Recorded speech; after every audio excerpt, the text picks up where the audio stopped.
Hello friends, welcome to my YouTube channel. तो दोस्तों, हमने रीड लेवल 1 और 2 का कोर्स स्टार्ट किया था, जिसमें कि हम हिंदी की ग्रामर के बारे में पढ़ चुके थे। इसके अलावा हम हिंदी के टीचिंग मेथड्स के बारे में पढ़ रहे थे और हमने एक नई प्लेलिस्ट साइकोलॉजी की भी स्टार्ट की है। तो मैं पूरी आशा करती हूँ कि आप लोगों को मेरी क्लासेस पसंद आ रही होंगी और आप लोग हमारी वीडियोस को कंटिन्यू देख रहे होंगे। और अगर आपको पसंद आ रही है तो आप लाइक भी जरूर कर रहे होंगे और हमारे चैनल को सब्सक्राइब भी जरूर कर रहे होंगे। तो दोस्तों, हम पढ़ रहे थे टीचिंग मेथड्स के बारे में, जिसमें हमने लास्ट क्लास में हम हिंदी भाषा शिक्षण की उपागम विधियों के बारे में पढ़ रहे थे। इसमें लास्ट में हमने पढ़ा था वाचन विधियों के बारे में, जिसमें हमने संश्लेषण और विश्लेषण विधि के बारे में पढ़ा था। और आज हम पढ़ेंगे अनुकरण विधि के बारे में।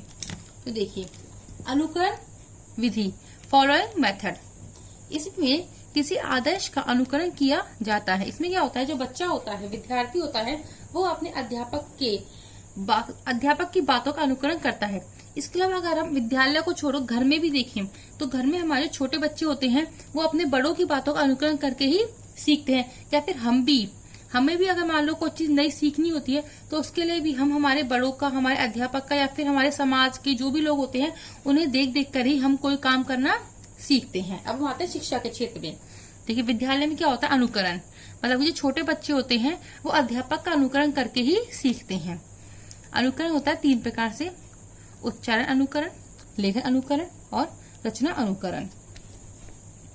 अब उच्चारण अनुकरण क्या होता है, जब अध्यापक कुछ शब्दों को बोलता है तो बालक होता है जो वो भी उनका अनुकरण करता है। इसके 2 प्रकार होते हैं: आदर्श वाचन और अनुकरण वाचन।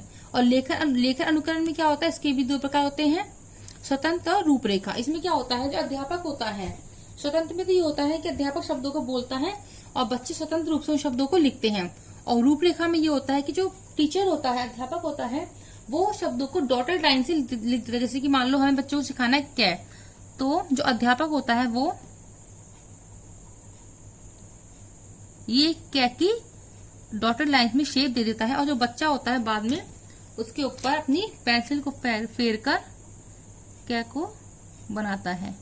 ये होती है हमारी रूपरेखा विधि। और स्वतंत्र में ये होता है कि अध्यापक बोलेगा और बच्चे लिखेंगे। फिर है हमारी रचना अनुकरण। इसमें क्या होता है, जो रचना के भाग होते हैं, हमारी कहानी हो गई, कविता हो गई, निबंध हो गया, प्रार्थना पत्र हो गया, उपन्यास हो गया या फिर रिपोर्टाज हो गया, ये सब आता है रचना में। तो जब बच्चे इनको अनुकरण करते तो ये होता है हमारा रचना अनुकरण। अब देखिए, वो पढ़ते हम उच्चारण अनुकरण। इसके अंतर्गत अध्यापक छात्रों के सामने आदर्श वाचन करता है और छात्र अध्यापक के वाचन का अनुकरण करता है। अध्यापक बोलता है और छात्र उसके पीछे पीछे बोलते हैं। ये होता है मैं प्राथमिक कक्षा के लिए 1 to 5th क्लासेस के लिए। फिर है हमारा लेखन अनुकरण। ये भी हमारे प्राथमिक स्तर के लिए होता है। इसके 2 प्रकार है: स्वतंत्र अनुकरण और रूपरेखा अनुकरण। स्वतंत्र अनुकरण क्या होता है, इस अनुकरण के अंतर्गत अध्यापक श्यामपट्ट या स्लेट या कॉपी पर कोई वर्ण या शब्द लिख देता है और छात्रों से उस वर्ण या शब्द का वैसा ही रूप लिखने के लिए कहा जाता है। जैसे कि हमारे सुलेख होते थे पहले स्कूलों में, जो अध्यापक होते थे वो बच्चों को सुलेख देते थे। जैसे कि सुलेख में कोई शब्द दे दिया, अब बच्चा क्या करता है, उस सुलेख को अपनी पूरी कॉपी में, पूरे पेज पर उसी सेंटेंस को रिपीट करता है। ये होता है स्वतंत्र अनुकरण। और रूपरेखा अनुकरण क्या होता है, इस अनुकरण के अंतर्गत अध्यापक वर्ण या शब्द की रूपरेखा बनाकर देता है और तथा छात्रों से रूपरेखा का अनुकरण करने के लिए कहते हैं। जैसे कि मैंने आपको पहले बताया था क्या का एग्जाम्पल देखिए। तो होता है हमारा रचना अनुकरण। इसके अंतर्गत अध्यापक छात्रों के सामने किसी आदर्श रचना को प्रस्तुत करता है। छात्र शैली का अनुकरण करते हुए रचना करता है। ये होता है हमारा माध्यमिक में उच्च माध्यमिक विद्यालयों के लिए। अब अगली विधि है हमारी पर्यवेक्षित अध्ययन विधि। इसके प्रवर्तक है पर्यवेक्षित अध्ययन विधि के प्रवर्तक है मॉरिसन। तो देखिए इसके बारे में। मॉरिसन ने अपने अध्ययन में पाया कि विद्यार्थियों का विद्यालय में 3 कौशलों का विकास तो अच्छी तरह से हो जाता है। 3 कौशल कौन कौन से हमारे, लिसनिंग, स्पीकिंग और राइटिंग, LS और W। इनका तो विकास अच्छे से हो जाता है, किंतु जो वाचन कौशल है, मतलब कि रीडिंग स्किल्स है, का पूर्ण विकास नहीं हो पाता। वाचन कौशल का विकास करने के लिए जिस विधि का प्रतिपादन किया उसे पर्यवेक्षित अध्ययन विधि कहा जाता है। बच्चों के वाचन कौशल के विकास करने के लिए जो मॉरिसन थे उन्होंने एक विधि का प्रतिपादन किया जिसे कहते हैं पर्यवेक्षित अध्ययन विधि। इस विधि में अध्यापक, पर्यवेक्षक मीन्स निर्देशक, इंस्ट्रक्टर की भूमिका में तथा छात्र मौन रहकर विषय वस्तु का अध्ययन करते हैं। इस विधि में शिक्षक बालकों को सभी प्रकार से संतुष्ट करता है। इसमें क्या होता है, जो हमारे छात्र होते हैं, विद्यार्थी होते हैं, वो मौन रहकर सिर्फ अध्यापक के निर्देशों का मतलब कि कह सकते हैं कि अध्यापक के निर्देशों को सुनते हैं। सिर्फ अध्यापक की भूमिका मुख्य होती है, छात्र की गौण होती है।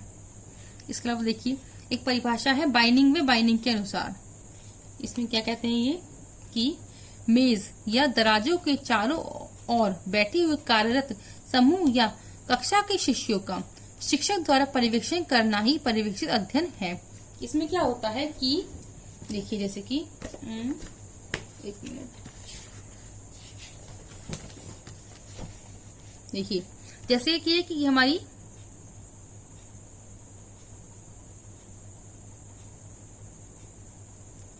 एक गोल मेज है। अब इस गोल मेज में ये सारे कौन हैं? बच्चे हैं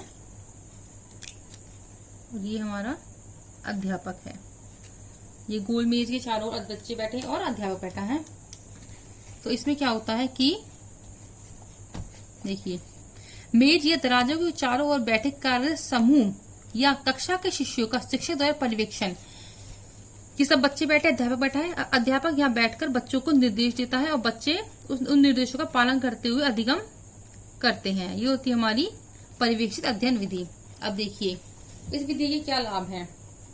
एक तो क्या है कि इसमें स्वाध्याय की विधि होती है, ये गद्य शिक्षण की इसमें हम गद्य शिक्षण को पढ़ाते हैं, पद्य शिक्षण का इसमें कोई महत्व नहीं होता है। इसके अलावा तीव्र गति से चलने वाली विधि है। जो अध्यापक होता है वो बहुत ही जल्दी से मतलब अपने बच्चों को सिखाता है। और इसके अलावा शब्दकोश व मानचित्र देखने की कुशलता भी इस विधि द्वारा बच्चों में विकसित की जाती है। अब इसे देखते हैं हम दोष। इसके दोष क्या है? पहला दोष है इसका की है पद्य व व्याकरण के लिए अनुपयोगी है। पद्य मतलब कविता वाले जो चैप्टर्स हो ग्रामर के लिए अनुपयोगी, ये सिर्फ गद्य शिक्षण के लिए अनुपयोगी है। इसके अलावा समय अधिक लगता है, तीव्र गति से चलती है लेकिन इसमें समय क्या लगता है? बहुत ही अधिक लगता है। और क्या है? लेखन कौशल का अभाव, क्योंकि अध्यापक ने इसमें सिर्फ वाचन कौशल पर ही बल देता है, इसलिए इसमें लेखन कौशल का क्या है? अभाव है। इसके अलावा ये माध्यमिक उच्च माध्यमिक स्तर के लिए उपयोगी होती है, क्योंकि जो छोटे बच्चे होते हैं उनमें इतनी क्षमता नहीं होती कि वो इस प्रकार से किसी भी मतलब कंटेंट को, पाठ्य वस्तु को समझ सके, इसलिए ये सिर्फ माध्यमिक उच्च माध्यमिक स्तर के लिए उपयोगी होती है। अब है हमारी अगली विधि मोंटेसरी विधि, जिसकी प्रवर्तक है मारिया मोंटेसरी या फिर मैडम मारिया मोंटेसरी, जो कि इटली की थी।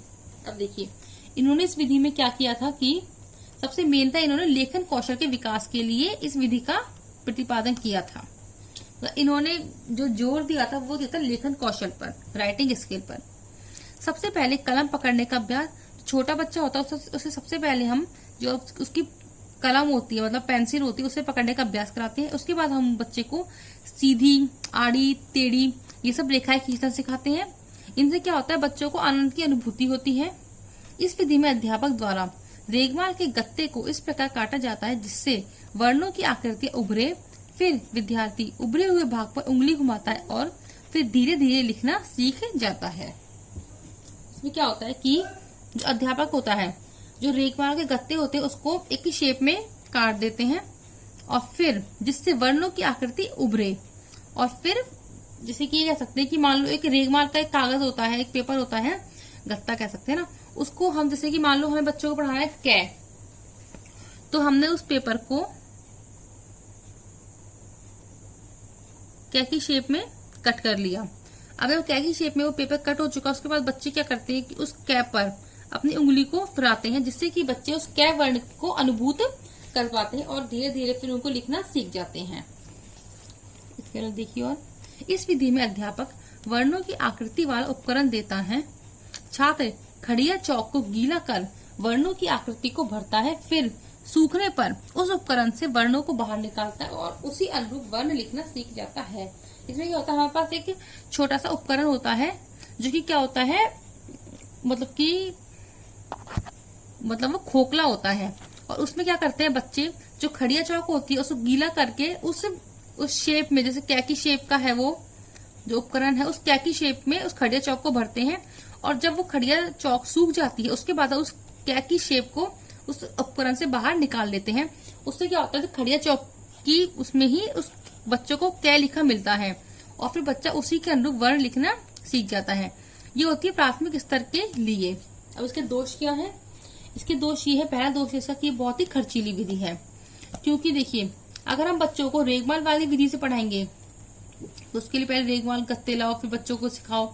और अगर हम बच्चों को खड़िया चौक वाली विधि सिखाते हैं तो उसमें बच्चों के लिए हर, मान लो कि क्लास में 20 बच्चों का बैच है तो 20 बच्चों के लिए ही एएनआर से लेकर ज्ञानी तक के सारे उपकरण लाना, फिर चौक खड़े लाना। तो इस समय इससे क्या है कि ये अत्यधिक खर्चीली है और समय भी क्या है बहुत ज्यादा लगता है। क्योंकि हर बच्चे को जो प्राथमिक स्तर के लिए, मतलब कि इसमें सिर्फ हमें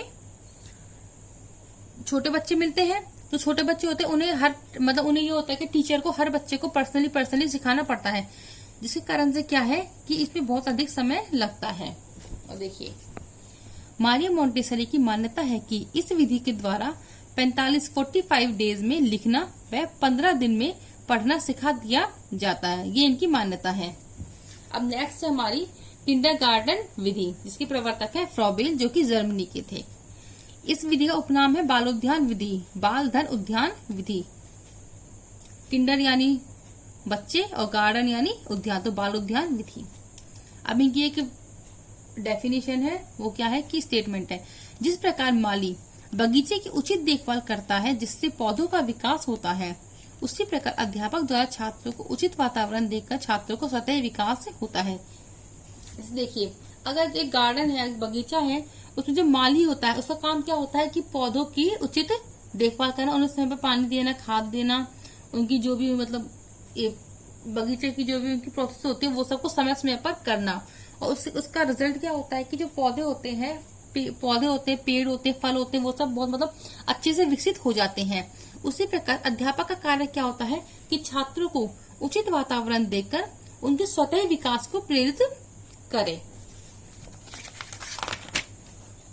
इस विधि में बालकों को छोटे छोटे बाल गीतों व खेल खेल में शिक्षा दी जाती है।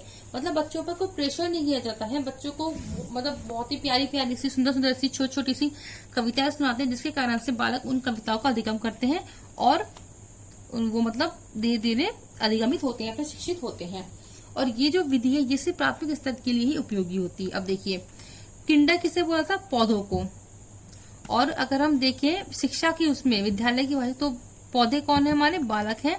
गार्डन बगीचे जो कि कौन है? विद्यालय है। और माली कौन है? शिक्षक है। अब शिक्षक का कार्य क्या होता है कि विद्यालय मतलब बगीचे में रहकर शिक्षक बालकों को उचित वातावरण देकर विकसित करता है। नेक्स्ट है हमारी ड्रेकाली विधि। इसके प्रवर्तक है ड्रेकाली। ये विधि थी मानसिक रोग से ग्रसित विद्यार्थियों के लिए, मतलब जो बच्चे मेंटली डिस्टर्ब होते हैं उन बच्चों के लिए यह विधि बहुत ही उपयोगी सिद्ध हुई। ये होती है 4 से 19 वर्ष के बालकों के लिए। भाषा की शिक्षा मतलब लैंग्वेज की जो शिक्षा है वो देते हैं हम सुबह, और संगीत की शिक्षा देते हैं शाम को। इसके बाद है हमारी डाल्टन विधि, जिसके प्रवर्तक है हेनरी पार्क हस्ट। और जो ये विधि है ये हेनरी पार्क हस्ट के नाम पर ना लिखकर, ये जो हेनरी पार्क हस्ट ये डाल्टन नगर अमेरिका में रहते थे, तो इन्होंने अपने नगर के नाम पर इस विधि को नाम दिया डाल्टन विधि। इसमें क्या है कि कक्षा के स्थान पर प्रयोगशाला को महत्व दिया। इन्होंने बोला कि बच्चों को अगर हमें कुछ भी सिखाना है तो उन्हें प्रयोगशाला में, लैब में ले जाकर खड़े कर दो, और जिससे कि बच्चे अपना आप सीखेंगे और क्या विद्यार्थी सक्रिय रूप से भी सीखेगा। और ये विधि माध्यमिक, उच्च माध्यमिक स्तर के लिए, क्योंकि छोटे बच्चे होते हैं उन्हें ना तो हम लैब में ले जा सकते हैं और ये थोड़ा रिस्की भी होता है, इसलिए यह माध्यमिक उच्च माध्यमिक बच्चों के लिए होती है। इसके अलावा इसमें गृह कार्य नहीं देते हैं, इसमें बच्चों को सिर्फ हम प्रैक्टिकली काम कराते हैं। विद्यार्थी सक्रिय और शिक्षक निष्क्रिय, क्योंकि जो भी काम करना होता है वो सिर्फ विद्यार्थी को करना होता है। शिक्षक क्या होता है? सिर्फ एक निर्देशक की भूमिका निभाता है। और समय अधिक लगता है क्योंकि हमें हर बच्चे को लैब में ले जाकर हर बच्चे को एक्सपेरिमेंट्स वगैरह सिखाना, तो इन सब में क्या है बहुत ज्यादा टाइम लगता है। इसके अलावा ये बहुत खर्चीली विधि भी है, क्योंकि हर बच्चे को लैब में ले जाने में, तो हर पर्सनल बच्चे के उपकरण लाना, तो सबसे क्या है बहुत ज्यादा खर्चा होता है। अब देखिए, इस विधि में अध्यापक बालक को पाठ का ठेका देता है।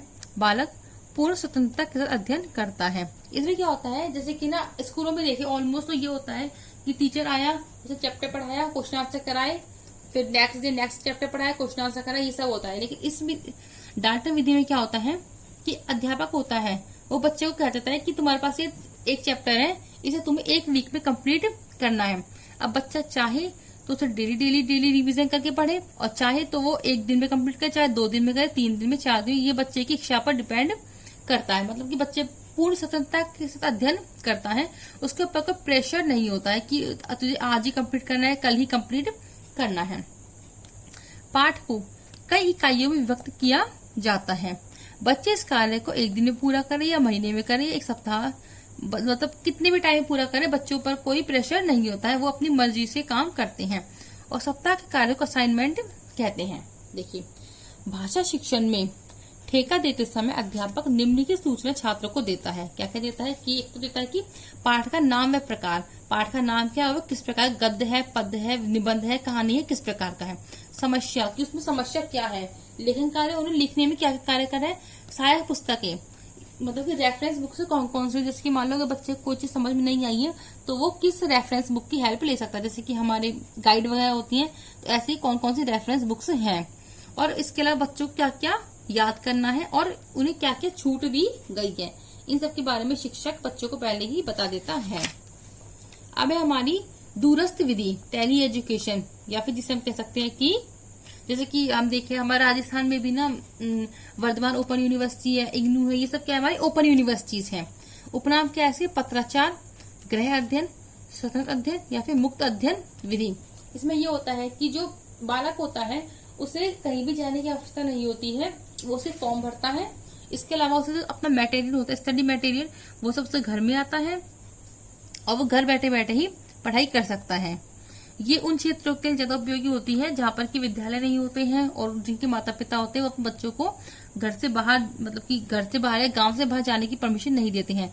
मेनली लड़कियों के लिए, गर्ल्स के लिए ये बहुत ही अच्छी विधि मानी जा सकती है, क्योंकि ऑलमोस्ट ये होता है कि जो गांव के लोग होते हैं वो अपनी बेटियों को, बहनों को ज्यादा मतलब पढ़ने के लिए दूर तक नहीं भेजते हैं, तो उनके लिए यह विधि बहुत ही उपयोगी और कारगर सिद्ध हुई है। क्योंकि इसमें सिर्फ ये होता है कि उनको सिर्फ फॉर्म भरना होता है, उनके पास मटेरियल आता है और सिर्फ उन्हें एग्जाम देने के लिए ही एग्जाम सेंटर पर जाना पड़ता है। तो देखिए इसमें क्या होता है, अध्यापक के स्थान में पाठ्यक्रम होता है। इसमें जो टीचर होता है उसकी कोई ड्यूटी नहीं होती है, सिर्फ बच्चों को सिलेबस मिलता है और बच्चे उस सिलेबस को पढ़कर एग्जाम देते हैं। औपचारिक शिक्षण का अभाव, इसमें जो शिक्षण होता है वो एक फॉर्मली ना होकर इनफॉर्मली होता है। अंतःक्रिया नहीं होती, टीचर और बच्चे के बीच इंटरेक्शन नहीं होता है। स्व अनुदेशन प्रणाली पर आधारित, जो बच्चा जो कुछ सीखता है वो स्वयं सीखता है, उसे कोई अनुदेशन देने वाला, निर्देशन देने वाला नहीं होता है। प्रत्यक्ष शिक्षण नहीं, जो मतलब प्रत्यक्ष कह सकते हैं कि प्रत्यक्ष वो होता है जिसमें कि टीचर हमारे सामने है और हम टीचर से पढ़ रहे हैं, इसमें प्रत्यक्ष नहीं होता। इसमें क्या होता है, अप्रत्यक्ष होता है, मतलब कि हमें जो कुछ भी बच्चे को पढ़ना है वो बच्चे को स्वयं ही पढ़ना है, टीचर की इसमें कोई भूमिका नहीं होती है। विद्यार्थी अपनी समय, योग्यता, गति के अनुसार शिक्षा प्राप्त करता है। विश्व में सर्वाधिक लोकप्रिय विधि है। लोकप्रिय क्यों है, क्योंकि देखिए ना तो बच्चे को कहीं बाहर जाना पड़ रहा है, ना कुछ हो रहा है, सीधे घर बैठे उसको मटेरियल आ गया, सिर्फ एग्जाम देने के लिए उसे बाहर जाना पड़ता है, इसी कारण से ये सर्वाधिक लोकप्रिय है। इसके अलावा ये कह सकते हैं कि अगर हम औपचारिक रूप से शिक्षा प्राप्त करें उसकी तुलना में थोड़ी सस्ती भी पड़ती है। ये होती है उच्च स्तर के लिए, क्योंकि ये तो है नहीं कि हम 5वीं क्लास के बच्चे को टेली एजुकेशन से पढ़ाएंगे, ये सब होती है उच्च स्तर के बच्चों के लिए, ऑलमोस्ट कर सकते हैं 10th, 11th, 12th, इसके अलावा कॉलेज के बच्चों के लिए। और देखिए शैक्षिक तकनीक के विभिन्न माध्यमों का प्रयोग किया जाता है। इसमें संविधान में वर्णित सभी को शिक्षा देने की अवसर इसी के द्वारा संभव है। इसमें हम बच्चों को जाना नहीं पड़ता है, तो इसमें कोई भी बच्चा अपनी शिक्षा को ग्रहण कर सकता है और ये ओपन यूनिवर्सिटी से संबंधित होती है। अब नेक्स्ट है हमारी व्याख्यान विधि। इसमें क्या होता है, सर्वाधिक प्राचीन व सर्वाधिक प्रयुक्त विधि है। स्कूलों में तो इसी विधि का प्रयोग किया जाता है, टीचर आया, लेक्चर दिया और चला गया, उसका काम खत्म। ज्ञान के स्थानांतरण का उपयुक्त स्रोत है। प्रयोग में सरल, क्रमबद्ध, कम परिश्रम वाले, क्योंकि इसमें अध्यापक को ज्यादा मेहनत नहीं करनी पड़ती है, सिर्फ अध्यापक आता है, चैप्टर की रीडिंग मारता है और बच्चे का मतलब उसका काम फ्री। तो क्या, कम परिश्रम, शिक्षक को कोई परिश्रम ही नहीं करना होता। और क्या है, ये शिक्षक केंद्रित विधि है, क्योंकि जो काम करता है शिक्षक करता है, छात्र क्या होता है निष्क्रिय रहते हैं उसमें, छात्र सिर्फ श्रोता की भूमिका निभाते हैं, शिक्षक क्या होता है सक्रिय होता है। समय, श्रम व धन की बचत होती है, क्योंकि समय बहुत कम लगता है, टीचर को सिर्फ रीडिंग मारनी होती है चैप्टर की, श्रम कम लगता है, धन भी बहुत कम लगता है, क्योंकि हमें कोई उपकरण, कोई चार्ट हो गया, मॉडल हो गया, फिर कोई मतलब की शिक्षण विद्या है, सॉरी टीचिंग मटेरियल्स है, उनका किसी का प्रयोग नहीं करना होता, इस कारण से धन की बचत होती है। भाषा शिक्षण में इस प्रकार इस विधि का प्रयोग गद्य भाग, आत्मकथा, जीवनी पढ़ाने के लिए किया जाता है, क्योंकि उसमें सिर्फ हमें रीडिंग ही मारनी होती है, तो उन सब में इस विधि का प्रयोग करते हैं। इसके अलावा ये मनोविज्ञान विधि है, और आजकल इस विधि का मतलब कि ज्यादातर ये बोलते हैं इस विधि का प्रयोग ना किया जाए विद्यालयों में। तो दोस्तों, इस प्रकार से हमारी ये हिंदी भाषा शिक्षण की शिक्षण विधियां कंप्लीट होती हैं, और मुझे पूरी आशा है कि आपको ये क्लास अच्छी लगी होगी, और अगर आपको मेरी क्लास अच्छी लगी, पसंद आई है, तो हमारी वीडियो को लाइक कीजिए, और ज्यादा से ज्यादा दोस्तों के साथ से शेयर कीजिए, और हमारे चैनल को सब्सक्राइब करना न भूलें। Thank you friends.